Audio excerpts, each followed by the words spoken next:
between. Seeing Bama ballistics with a little bit of semi-local gun-related news. According to ABC3340.com, the article I'm about to read was published yesterday, October 3rd. A convicted felon who is on state probation now faces drug charges after authorities executed a search warrant last Friday, according to the Roanoke Police Department. One Curry Damon Whitlow, a.k.a. Pooney, being held on bonds totaling more than $300,000. During the search, the police department seized 2.9 pounds of marijuana, 4 pounds of methamphetamine, 5 ounces of cocaine, moonshine, and a handgun. Now, the article don't say what kind of pistol it was, but that doesn't matter anyway because he's not supposed to have any kind of gun after being convicted of a felony, unless he went through the proper channels and got his rights restored, which is kind of rare. And he damn sure wasn't supposed to have it while on probation. If guns were made illegal, do you really think that'll stop a determined person from getting one? The moonshine was illegal, but he had it. The pot was illegal, but he had it. The meth was illegal, but he had it. The cocaine was illegal, but he had it. The government can't even enforce the drug laws at 100%. So what makes you think they can enforce a gun ban at 100%? Especially when it's not really that difficult to make one. The gun that killed the Japanese prime minister? Homemade. The guns that shot up the school in Russia? Blank firing, modified to fire live ammo. Laws don't stop anything. All more laws will do will make cops' jobs harder than they already are and create more victims in the process. I mean, do y'all even realize how many times guns are drawn and sometimes fired in self-defense without actually hurting anybody and without calling 911? Because, I mean, why call for help when you already dealt with a problem without injuries? Nobody I know personally would comply with a gun ban. I damn sure won't. But a lot of people would because they think they wouldn't have a choice. Of those people, you have the good guys with guns who would draw in defense, scare the idiots away, and be done with it without calling the cops. Now these good guys have guns, with guns, they've just become victims and have to wait for the government guys with guns to get there to try and save them. So not only are the victims' lives at risk, but the responding officers are risking theirs by coming in code 3, lights and siren, pushing their cars and driving skills, drifting turns, and getting airborne just to get there before the victims are hurt or killed. If they don't wreck on the way, they could be shot by the suspects when they get there. See, that's why burglary and other violent crimes rarely happen in rural areas and are mostly contained in suburban areas and cities because out here in the sticks, any potential attacker knows beyond the shadow of a doubt what's on the other side of that door. They know it's either a big pissed off dog, a big pissed off redneck dude or dudette, or a big pissed off gun. They test it out about every other generation or so, and every other generation or so they fuck around and find out. I mean, that's why I rarely ever see a cop on my road. About the only time I do is when they come out here to serve some kind of court papers or a warrant or something. Other than that, they ain't got no reason to be out here.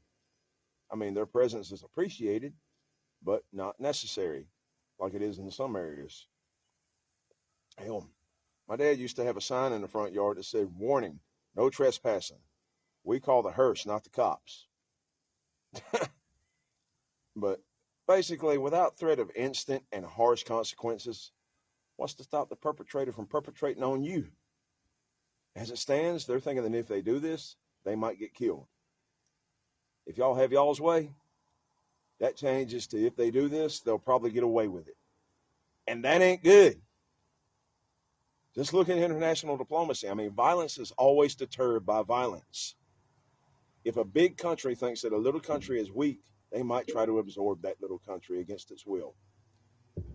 But if that little country digs in its heels and stands its ground, all the other big countries have to think twice about messing with them now. Because they know that little country can whoop some ass. Don't y'all realize that the only reason there aren't very many wars between big powers anymore is because of the nuclear deterrent? Like, both big countries know the enemy has nukes and will use them if they launch theirs. Same thing applies on a small scale. If the criminals know the good guys are unarmed, what's to stop them? However, if they know for a fact the good guys are armed, they're probably not going to mess with us. If there's any logic in their mind at all, they know that if they draw, we're going to draw, and then armed robbery and assault with a deadly weapon has now become murder or attempted murder attached to it if they win. But if they lose, they're either badly hurt or dead. That's about the only thing stopping a lot of crime. The famous nuclear deterrent. If you take that away, there's no telling what might happen. And criminals don't a criminal. Now, before y'all go, just a little personal note I want to add. I have finally reached a bit of a YouTube milestone. One of my videos recently skyrocketed over 20,000 views. I mean, that's not pro YouTuber levels by a long shot, but that is massive for me considering I only have like 230 subscribers at the moment. So that just goes to show that anybody can get famous at any time for any reason, I guess. And for those of you who watch my car-related content, man, I just hadn't felt like doing a lot here lately on kind of all the bullshit and drama that's been happening, but I apologize. But I'm starting to get back to myself, and I actually have a few plans for projects for old girl in the near future. And I might be getting old boy back on the road in the pretty near future.